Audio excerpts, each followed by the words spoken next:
choices to be made.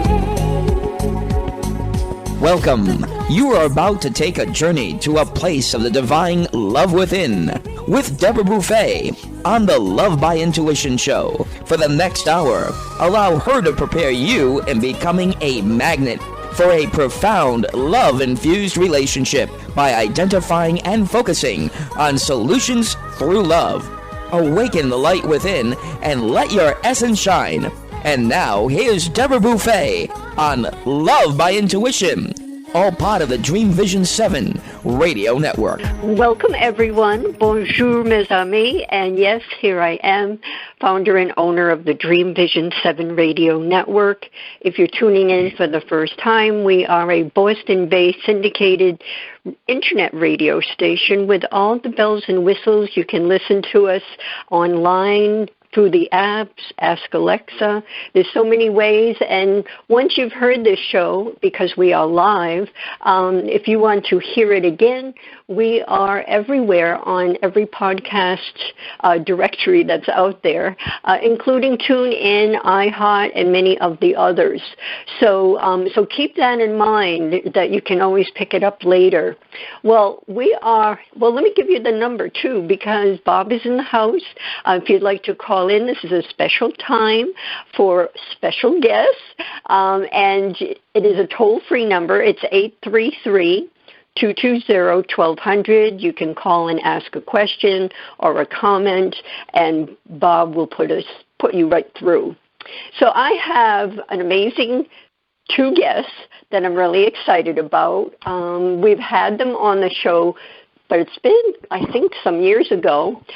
We have Andrew Harvey. He's an internationally renowned religious scholar, writer, teacher, and author of more than 30 books.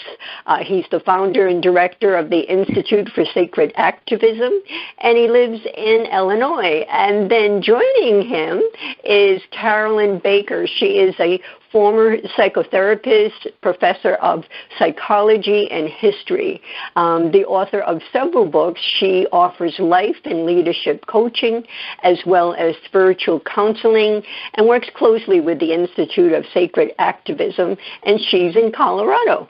And we will be giving out their web addresses later in the show. We are talking about this phenomenal book, Radical Regeneration, Sacred Activism and the Renewal of the World. It's like 4 books into one, and it's an amazing piece of work that you want everyone to read and keep close by. So without further ado, welcome Carolyn and Andrew. Thank you so much for having us. It's wonderful to be here. Thank you so much for the lovely words you've just said about our baby. This manual we've tried to write. Yes. Yes. Well, before we get into, I wanted to find out, how did the two of you meet? Because I know that it goes years back and you're connected to Linda Tucker. But how did you both meet? Andrew? Well. Or Carolyn? Carolyn, you go, darling. Okay. Back in 2009, I published a book called Sacred Demise, Walking the Spiritual Path of Industrial Civilization's Collapse. And I sent a copy to Andrew, and I didn't know Andrew at all, and I didn't know if he would throw it in the trash or read it or whatever. And so one day I was driving down Interstate 80 on my way to Colorado, and he rang me, and I thought, well, this will be a nice little 10-minute conversation. And I found that I needed to pull over and get off the road. And an hour and a half later, we concluded our conversation. He invited me to come a few months later to the Institute for Sacred Activism and give a presentation. And the rest is history, because since then we have been fast friends and writing partners. Yes. Wow. So, Andrew, what compelled you to follow up with Carolyn? When I read Sacred Demise, I realized there was someone else on the planet who truly believed what I believed, that we're going through a very frightening transition, that in its terror and horror, offer us extraordinary possibilities of transformation. And no one I had read had explained that as simply and deeply and with such courage as Carolyn had done. So I recognized a soul sister, and I recognized somebody I had a lot to give to and a lot to learn from. And that's what began our extraordinary friendship, which has been one of the great blessings of my life, a friendship that culminated in us writing over 5 wild, holy years, the 4 books that now come out in one cover as Radical Regeneration, which is nothing less really than the manifesto for the transformation of the planet through the dark night that we're living through. And I knew that I couldn't do this work alone and wasn't meant to do this work alone, that it was meant to be done with Carolyn because we have complementary gifts. She has this very grounded, very profoundly earth-based spirituality and knowledge of all of the different ways in which the structures of patriarchy are now lethal. And I bring my own mystical passion and my own passion for sacred action, which are totally consonant with hers. And the combination has resulted in what I believe to be something that neither of us could have done on our own, but the third that we made by coming together wrote. Beautiful. And Carolyn, what amazes me, because I've known you now for, through radio for quite some time, that you had the insight. Granted that, the systems and everything that are taking us down this path have been around for years, but you had the insight that it was coming to where we are today. Yes. And I find that interesting as well as fascinating. So I thank you for that. Well, I've just been able to sort of, I've been graced really with a kind of acceptance of what's happening and an ability to work with it in my own life and surrender to what I saw as the inevitable, and then really asking, what is this trying to teach us? What does it ask of us? And so that's been the passion in my writing for about 15 years, and having met Andrew, who was such a soul brother in terms of where I was coming from, it's been an extraordinary gift, and we are so proud of what we've been able to accomplish together, and so grateful. Yes. So let's talk about what is radical regeneration. Andrew, do you want to share exactly what that is? Yes, I'd love to.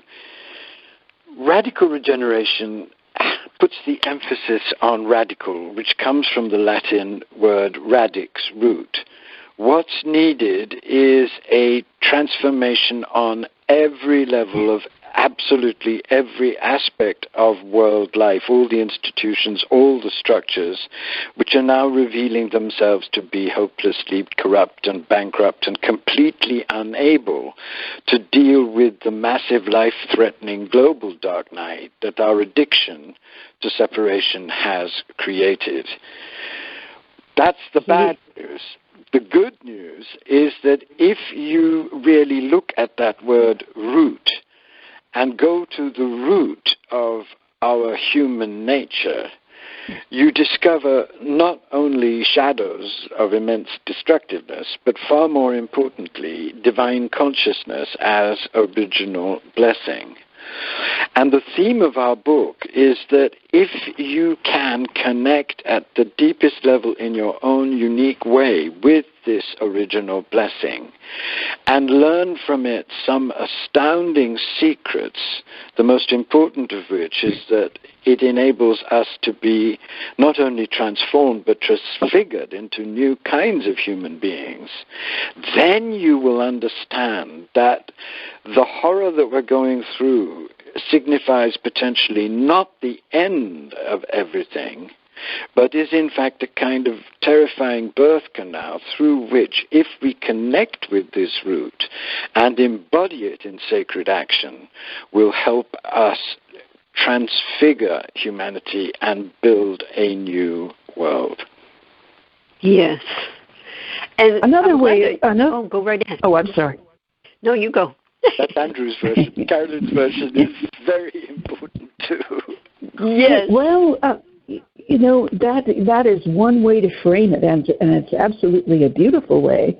Another way to frame it is to consider that there is an archetype throughout time, and Carl Jung said an archetype within us called a rite of passage. And it's not just an indigenous practice among many of the tribes of the world, but Jung thought that, we are actually wired for a rite of passage, and that much of our wounding and our despair and misguided direction has been as a result of not having that in modern society. And so the fact that few humans are now able to experience a literal rite of passage brings us to full spiritual and psychological maturity instead of the mess that we've created. So we believe that the earth, which is the tribe larger than the human tribe, is actually initiating us through this crisis. Right. And in a way birthing us into a new level of our destiny through this crisis, which seems and feels like a death on multiple levels. But the major theme of our book, which Carolyn and I are both adamant about, is that if we could live this crisis as an assignment and not a fatality, from the root of ourselves, from the root of what we've learned along our evolutionary journey, both in the mystical systems and in political theory and, of course, in quantum physics and its amazing new discoveries, then something absolutely extraordinary might yet be possible, the birth of another kind of human being and another kind of world. Yes.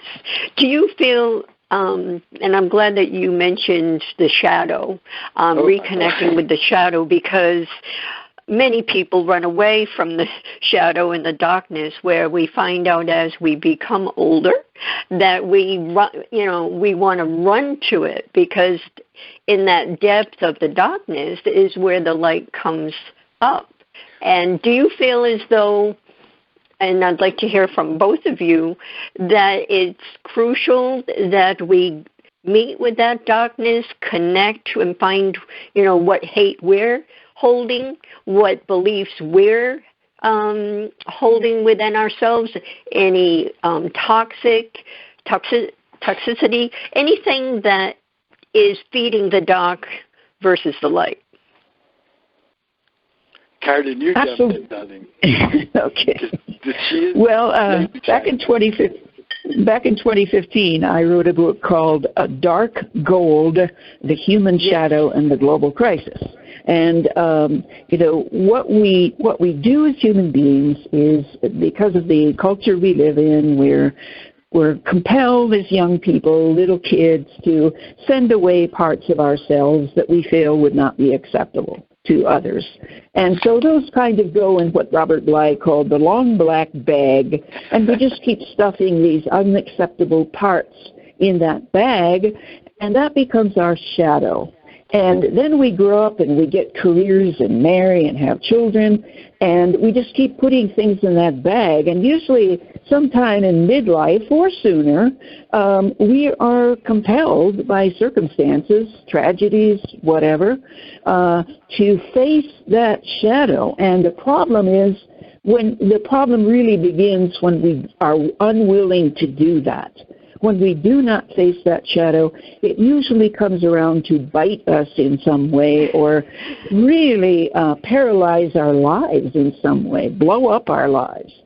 And we are deeply concerned, Andrew and I, about many folks who are on a spiritual path, but they're absolutely unwilling to deal with the shadow. And we have in this book, and I have in the Dark Gold book, many, many tools and practices for doing that.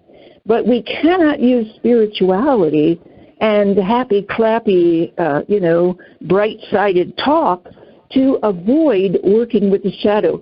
It's absolutely necessary if we're going to radically regenerate to look at that shadow and do very intentional work with it.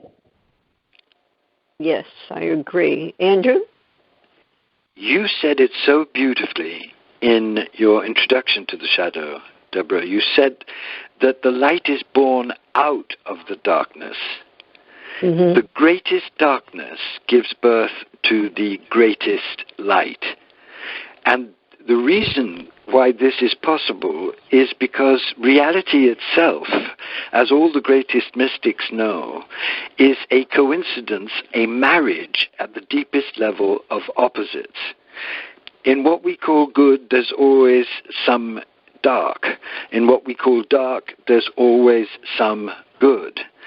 And what you discover on the authentic mystical path is that the most frightening ordeal that you will have to face at the higher levels, the ordeal of the dark night, which totally unmakes you, destroys you, shatters you, annihilates you, also rebirths you into a consciousness which you could never have imagined, nothing less than the beginnings of embodied divine consciousness. This is the unanimous testimony of all the real mystical paths, not the mystical paths being sold like popcorn in the New Age.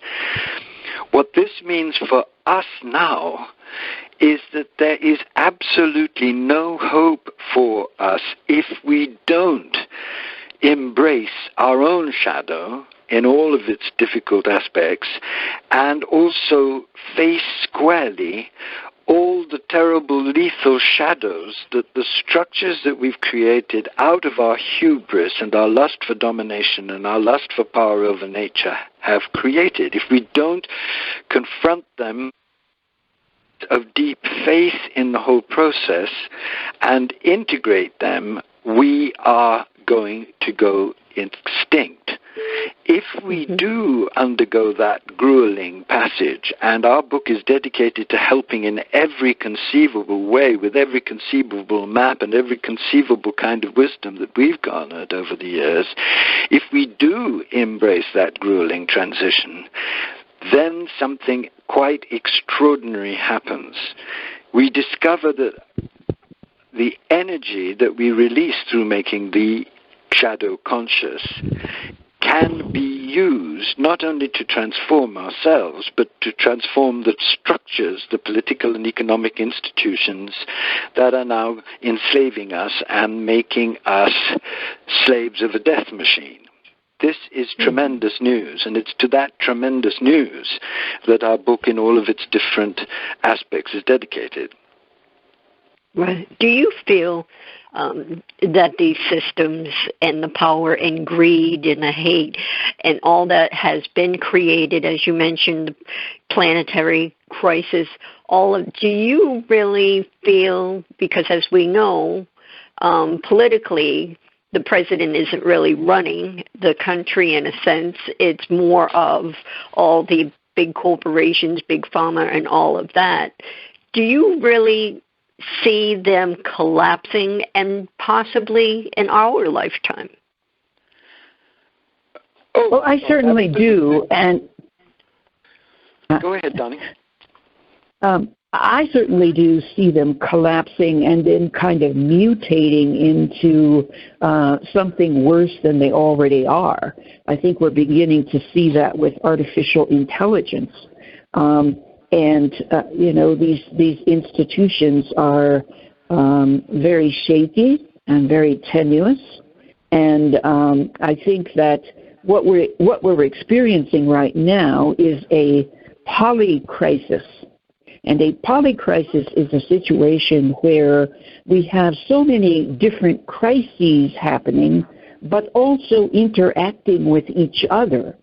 So that, it's not just climate change or economic troubles or any of that. It is a combination of many, many factors that create a predicament.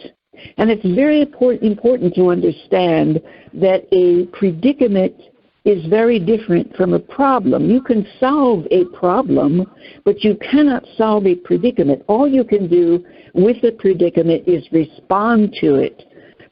So given this polycrisis that we're embroiled in, I know it is absolutely possible for these institutions to crumble and then mutate into something even worse than they already are now.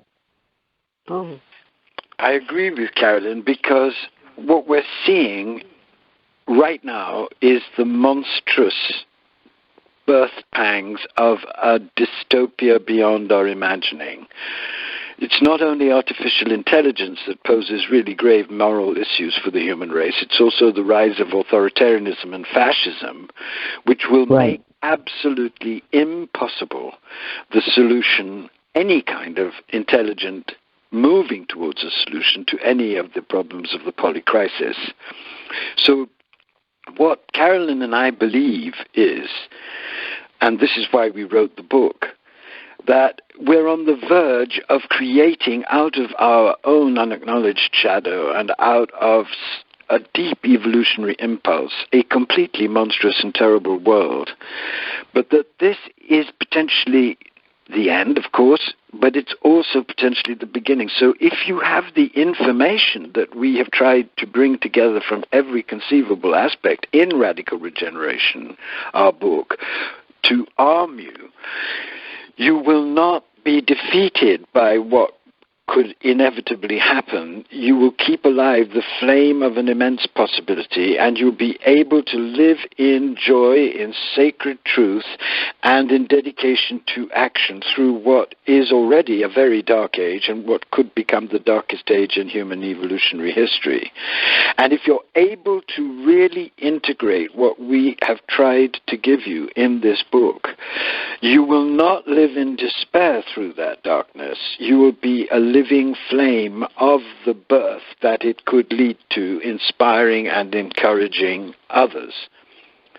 You see, what we are facing, and Carolyn is wonderfully eloquent about this, is two extreme opposites that we're now invited to hold together.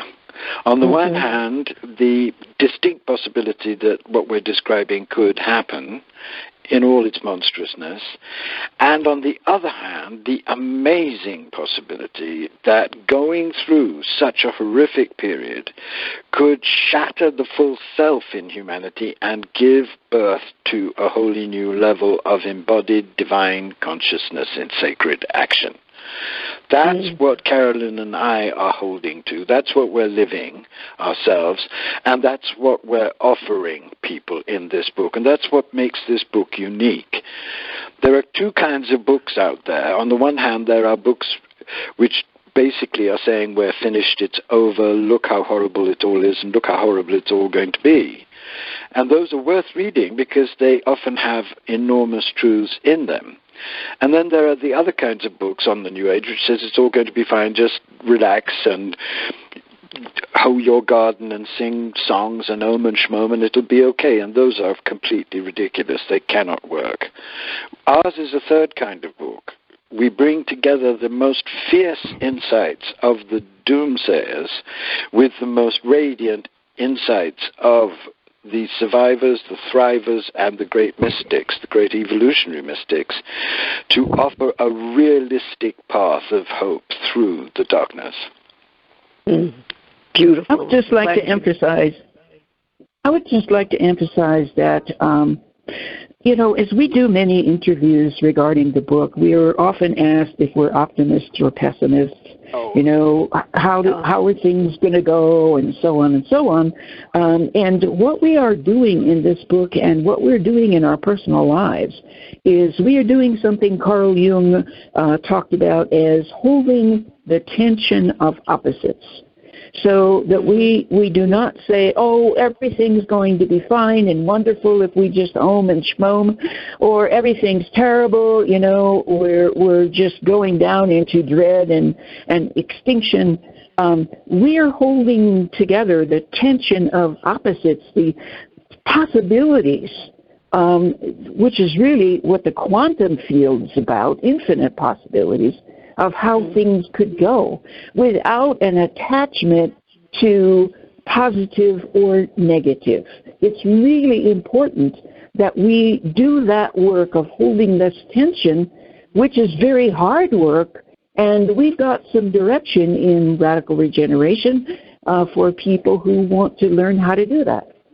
And in I'd a like sense, to say, too, go right ahead. just to dance with Carolyn on this, if you really think about it, both optimism and pessimism can lead to a very dangerous passivity. Yes. Optimists say it's all going to be okay somehow, which gives them the perfect excuse not to go through a major mystical transformation, not to put what they believe into action. Pessimists who say, well, it's all going to go to hell anyway, also are passive. They just sit back, moan and groan, and don't do anything. So they don't participate either. What Carolyn and I are realists, and that is, for both of us, written with a capital R. We believe in the real. We believe that the real is a marriage of opposites.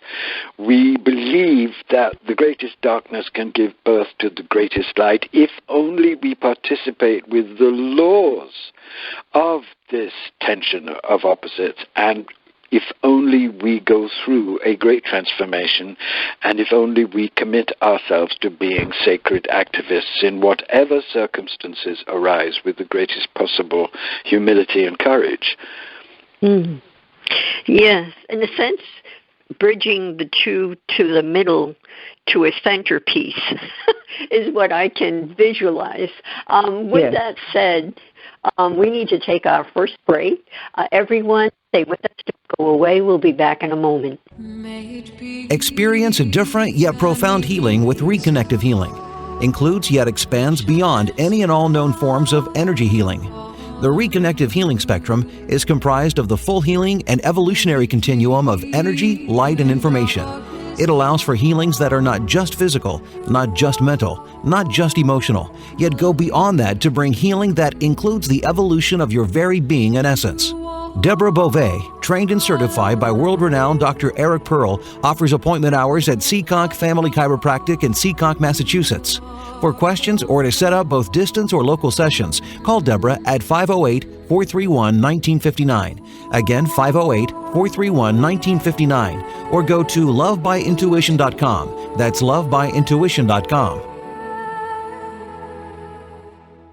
Calling all authors. Have you been considering an audiobook? Well, look no further. Come take advantage of Dream Vision 7 Radio Network's unique in-house audiobook production, which includes benefits and bonuses from our radio station. Let our knowledgeable staff guide you to create the audiobook you've always dreamed of without breaking the bank. Check out our full one-stop service from A to Z, including the ACX process. Schedule a free consultation by calling 508-226-1723. That's 508-226-1723. Or go to dreamvision7radio.com. After narrowly surviving the attack on Sandy Hook Elementary, first grade teacher Caitlin Roy DeBellis was left searching for answers that would never come. Eventually, she chose to focus on questions that could be answered. How do I make sure this tragedy doesn't define us? How do we get our control back? Those two questions led her to found the 501c3 nonprofit organization Classes for Classes. When gifts poured into their classroom, she decided they would help someone else by paying it forward and being kind. This developed into a social network which allows K-8 classrooms to connect so that every student in the United States can learn these crucial lessons. Classes for Classes' mission is to build students' social-emotional intelligence by connecting them to care. All C4C projects are crowdfunded. Any teacher in the U.S. can visit classesforclasses.org. That's classes, the number 4, classes.org. Sign up today. Delight your kids with an enchanting journey by reading the Paper Doll Kids children's book by Deborah Beauvais and Janine Sullivan. There's even a catchy tune, Kids for Love song, produced by Bob Sherwood and sung by kids just like yours. The story weaves around 7 paper dolls flying around the world doing good deeds as they bring important attention to our endangered animal friends. There's even a magical ring with a universal message. Kids become interested in service projects, action through compassion, and planting seeds that nurture positive change. The Paper Doll Kids and Kids for Love song are a production of the Kids for Love Project. Get the book now on Amazon Kindle and the song on CD Baby or iTunes. This is Dream Vision 7 Radio Network, uniting mankind with universal love. Our shows are created from the heart, bringing each listener to a place of divine enlightenment. Breathe, relax, and enjoy. Let life flow. And we are back. We are with both Andrew Harvey and Carolyn Baker talking about their amazing book, Radical Regeneration, Sacred Activism, and the Renewal of the World. The publisher is Inner Traditions, and you can get the book just about anywhere you purchase books. And we also have them as Book of the Month, and for the month of February. Also, to get in touch with Carolyn, you can go on her site. It's carolynbaker.net, just as it sounds, carolynbaker.net. And to connect with Andrew, it's andrewharvey.net, just as it sounds. So we are back, and one of the things I'd like both of you to talk about you have such a flow, the two of you, is you've talked about reconnection in the book, reconnection, resistance, resilience, and regeneration. Carolyn, do you want to go first? Yes, I would like to throw out what we see together as a definition of resilience. I think resilience is often a misunderstood word. It kind of is implied, or understood by some folks as bouncing back. We don't see resilience in that way. We believe that it's not only possible to survive or endure the daunting chaos and collapse in our world, but we can actually engage with it in a way that encourages us to learn and grow and even thrive in the midst of chaos. So this is not just resilience, it's transformational resilience.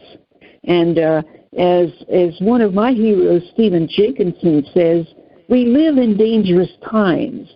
We can either think of that as an affliction or as an assignment. So Radical Regeneration offers the tools that we need for engaging with the assignment and all of its ramifications. Mm-hmm.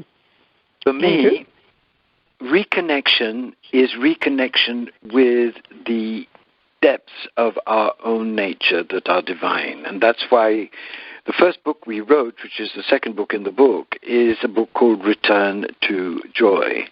Because both of us know, and every mystic and spiritual seeker knows, that if you are graced enough to discover who you really are, that fills you with a radiance and a power and an energy of love that nothing in the external world can take away. From that reconnection, you learn what true resilience is. It's to stay connected and to use all the wisdom and intelligence and deep humility that come from that connection to work with whatever circumstances arise, even the very worst. And from that resilience is born resistance. If you connect with the fundamental joy and passionate love of your authentic nature, you see very clearly that the structures that we've created are insane. And you don't only see that, but a desire, a passion arises in your heart to do something about it and to stand in the center of your being and with all of your gifts and resources for the possibility of the birth of a world that reflects the truth of the divine and not the desperate dark truth of our exploding shadow. And if you are able to become become the kind of sacred activist that can put reconnection and resilience into resistance, then you find yourself part of the great evolutionary will of the Father Mother to birth a new human race and a new world, and you become a secret agent of regeneration. That's the map that in different ways we're offering in the book. Mm-hmm. I'm so glad that you mentioned that when you come to that truth of knowing who you really are, something is created from that. And it's usually, as we find, it becomes your mission to make a difference, to do something. And that holds such a strong energy that it can be catchy. And other people, so other people want to be what you are when they don't need to be who you are. They need to find their own truth and then their own mission. And I believe that's why we're all here on earth, is to find that mission. And then our heart sings and everything falls into place. A lot of work needs to be done, a lot of going within and meeting the darkness. All of that comes together in a beautiful bubble. Well, I think it's beautiful and terrible. I don't think it's just beautiful. I think you discover your mission, you discover the purpose of your life, and you're fed the energy to enact it. But as Carolyn and I have both discovered, and I'm sure you have discovered too, Deborah, discovering your mission does not make for an easy life. It makes for a glorious life. So you have to choose the glorious life. Yes. And it's tapping into all that we are, which is not all light. No, and choosing your mission doesn't lead to effortless success. Look at what happened to Jesus and to other of the great prophets and sacred activists of history. What it does lead to is a life that explodes with meaning and encouragement for others. And both Carolyn and I have suffered tremendously on our road to this book, but our suffering has had meaning. Mm-hmm. And what we're offering in this book is not a new age path to ease and sweetness and delight through discovering your mission. We're offering a path to becoming noble enough to embrace your mission and the cost of that mission, knowing that if you do, you will be an agent of the birth of a new humanity, and your pain, which may very well be considerable at times, will always have meaning. That is more than enough for both of us. And I think for true spiritual adults, it is not only a revelation, but a profound consolation. We end the book by a sublime quote from Hadovich of Antwerp, the great Christian woman mystic, who says, "When I suffer for sublime love, I conquer." And that is, in a way, both of our mottos in different ways. Yes. Yes. Say that again, Andrew, please. Well, let me read you the whole quote, because in certain ways it sums up the entire book. And it's such... Hadovich was a very great mystic, and I've just recently translated her. She was silent for 6 centuries, but I've tried to bring her back because I think of her as one of the greatest mystics of all time and very relevant to what we're living through. And we put this quote literally at the end of the book because it carries the opposites in a way that we really, truly want to represent. So here it is. "Whatever ordeals for love's sake people lead me through, I pray to stand firm. I know from the nobility of my soul that in suffering for sublime love, I conquer." And the people who are going to be drawn to this book and inspired and exalted and by this book are people who will be willing to accept the price of discovering what their authentic mission is.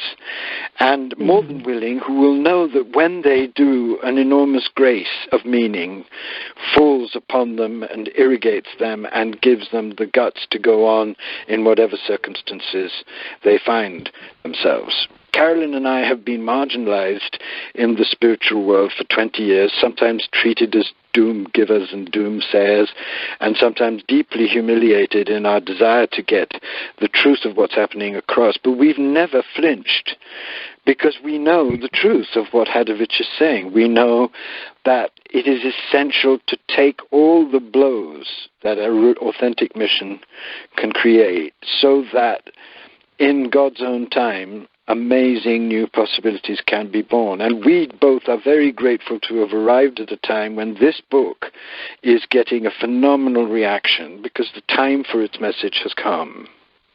But it took a lot of courage to weather what we had to weather to get to the moment where we could give birth together to something that could help the whole world. Well, tell us more about what you are seeing with the book, the feedback and what's happening with the book itself as far as that energetic force. Well, I certainly see it being welcomed by people who are hungry for something other than, something that is doing exactly what we're doing, which is not happy, clappy, everything's going to be wonderful, we're just creating a new reality on the one hand, or the doom and gloom of, we're going extinct, that's all there is to it, might as well take your cyanide capsule because it's over. People are really loving the fact that we are, as I said before, holding the tension of opposites and offering this mystical yet scientific experiment.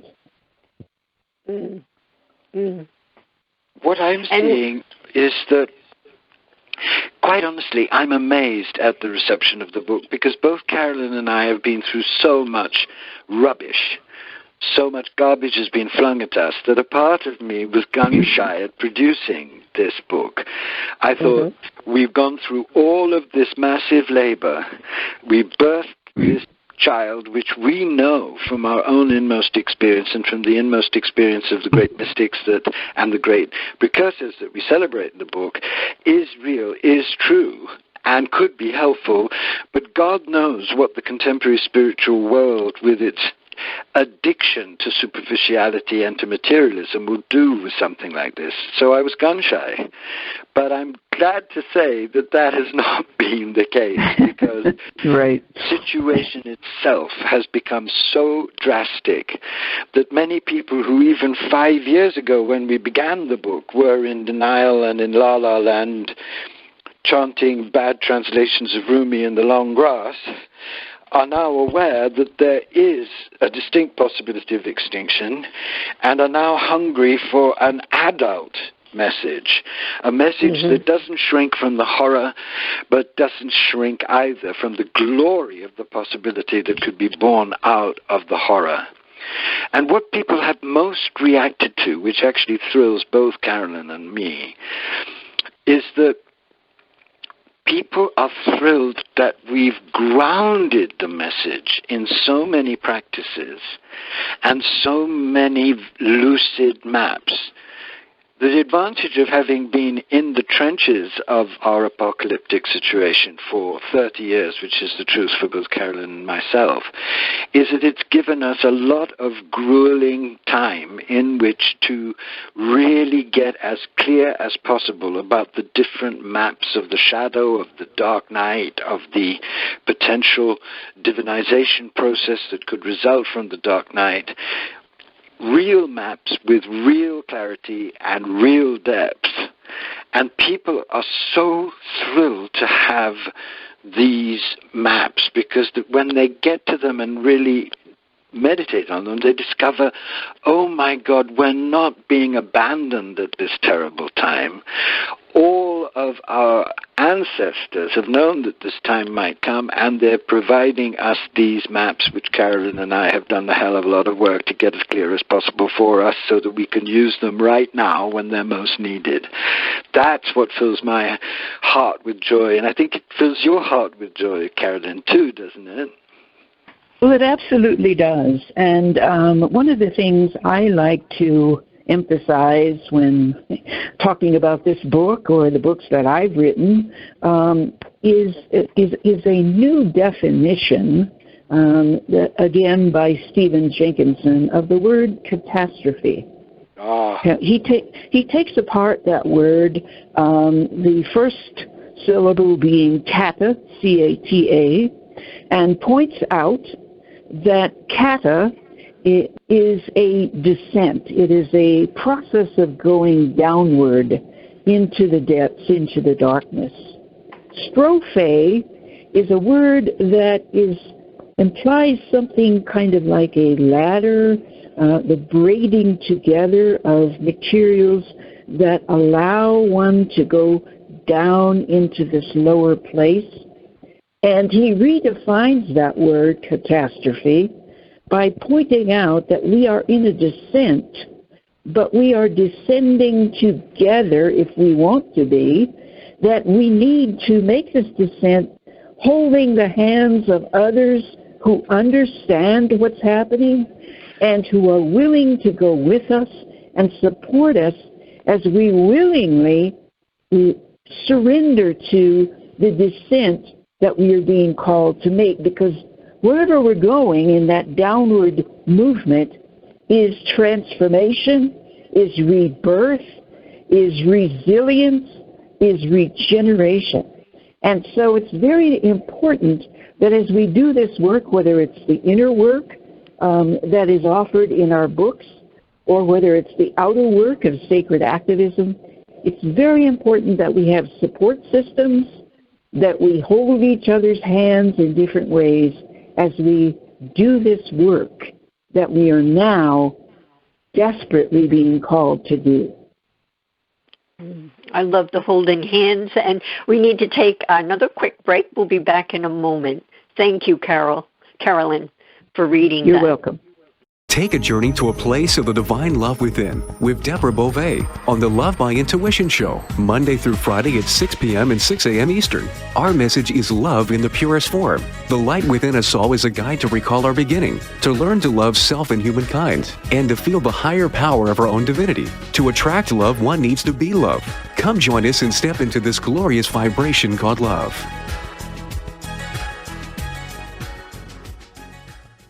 Delight your kids with an enchanting journey by reading the Paper Doll Kids children's book by Deborah Beauvais and Janine Sullivan. There's even a catchy tune, Kids for Love Song, produced by Bob Sherwood and sung by kids just like yours. The story weaves around 7 paper dolls flying around the world doing good deeds as they bring important attention to our endangered animal friends. There's even a magical ring with a universal message. Kids become interested in service projects, action through compassion, and planting seeds that nurture positive change. The Paper Doll Kids and Kids for Love Song are a production of the Kids for Love Project. Get the book now on Amazon Kindle and the song on CD Baby or iTunes. Are miracles real? Can you move from mayhem to miracles? 30 prominent authors say yes as they share their high fives and down lows of challenges, abuse, addiction, and love. Experience hope, the magic elixir of miracles, through the personal stories of New York Times bestselling authors James Redfield, Dr. Bernie Siegel, Sister Jenna, Reverend Temple Hayes, and many more. If you like bestsellers, chaos to clarity, and crappy to happy, you'll love crying and laughing through mayhem to miracles. Sacred stories of transformational hope. Available now on Amazon and in bookstores worldwide. It's a child's job to play, to learn, and to have fun. It's an adult's job to keep them safe. Did you know that 1 in 4 girls and 1 in 6 boys will be sexually abused before the age of 18? Every day, families enter the Children's Advocacy Center because a child's courage to tell someone what happened to them. Keeping our children safe starts with a conversation. This is Michelle Aranger, Executive Director of the Children's Advocacy Center. Learn more on how to keep your child safe. Visit cacofbc.org. This message made possible by the Fall River Rotary Club. This is Dream Vision 7 Radio Network, uniting mankind with universal love.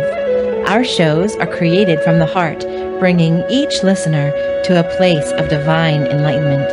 Breathe, relax, and enjoy. Let life flow. And we are back. And I wanted to just put this out there. Maybe you've heard about this from others, but I believe that the book holds a place where you can be emotionally touched by reading it.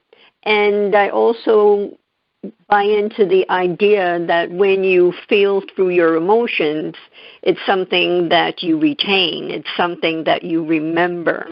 Have you heard from others where they've actually read and felt the emotion?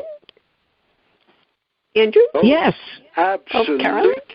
We haven't written this book in a dry way. No. We've sent a lot of information, but we have made an absolute commitment to burning with sacred passion in every line. That's why we worked so hard for 5 years to get it clear. And we've had so many amazing reactions because we're not just presenting a thesis, we're presenting a thesis while allowing people to feel every aspect of that thesis. And that's why we've written it in the way we have, because some of it is straight prose, some of it is poetry, some of it is personal journals.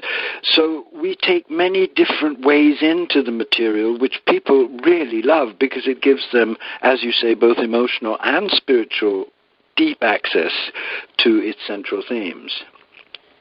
And in each of the 4 books, and let's just remember that this book, Radical Regeneration, is 4 books in 1 volume.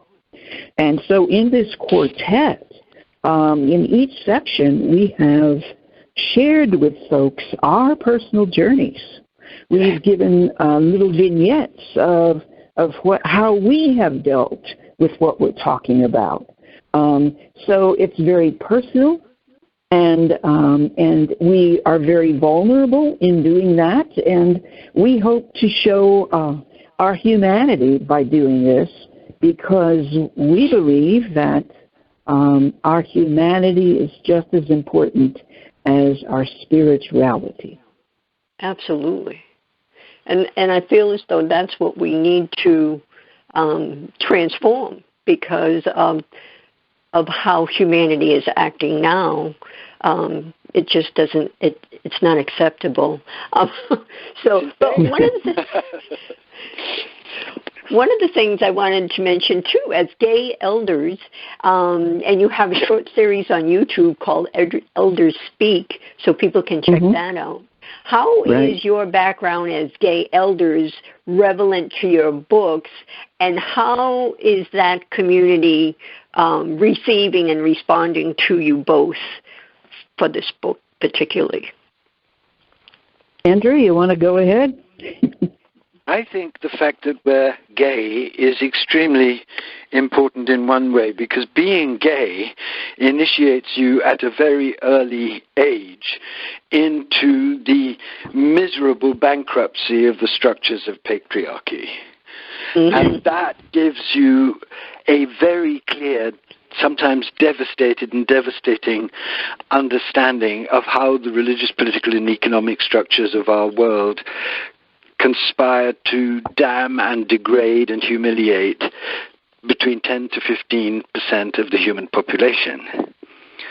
I think being gay, too, is a sacred initiation, because when I got together for the first time in history all the great gay mystics in a book that I compiled for Harper's called The Essential Gay Mystics, I understood that it wasn't simply a horror to be gay, it was a tremendous sign, an invitation, because both Carolyn and I are sacred androgynes. I have a great deal of the feminine in my male, and Carolyn has a great deal of the male in her female. And in all of the mystical traditions, you discover that the new human is described as a sacred androgyne. So not only has our gayness opened us up to the horror of the world, it's opened us up to this extraordinary new evolutionary possibility of marrying the masculine and feminine within us to birth a new kind of human being. So that prepared us absolutely for the message of this book. Does that ring true to you, Carolyn? Yes, and I wanted to say also that I believe that who we are and what we are saying about the tension of opposites could not be more timely in this moment of the development of the LGBTQ community. Right. When people are redefining gender, when, as never before, there is this coming together of the masculine and feminine, not separately, but together, in one human being, in one human psyche, in one human body. And we're finally beginning to understand that on a deeper level, that we are all of the genders. We are all one. And of course, the powers that be who have helped create this nightmare, this catastrophic situation on our planet, they despise hearing about this sort of thing because they want to stay with the opposites. They want to stay with you're either male or female. You are either Republican or Democrat. You are either man or woman, right or left. And you know where the world is going now is the whole idea of oneness and coming together in wholeness. So I believe that our book is extremely timely, and who we are as the authors is also very timely. Yes, and we've run out of time. Andrew, I'm so sorry to interject. No. First of all, we are one, and we are all, and Carolyn, you said that beautifully, and I believe this book is for every single human being, regardless of age or otherwise. I want to thank you both for gracing our airwaves with your wisdom and your elder wisdom. Yes. Yes, and for everyone listening out there, tell someone else about this book, about the show. Listen to it and buy the book. It's a gift. It's a gift when you give this book. So do that, and until we meet again, au revoir. Are you seeking a clearer path to love? Then tune in to the Love by Intuition show next week. All designed to your highest good. To contact Deborah Beauvais, owner of Empowered Connections, call her at 508-226-1723. That's 508-226-1723. Or link on to lovebyintuition.com. Remember, we are all one, and we are all part of the miracle of love. This is Dream Vision 7 Radio Network, uniting mankind with universal love. Our shows are created from the heart, bringing each listener to a place of divine enlightenment. Breathe, relax, and enjoy. Let life flow.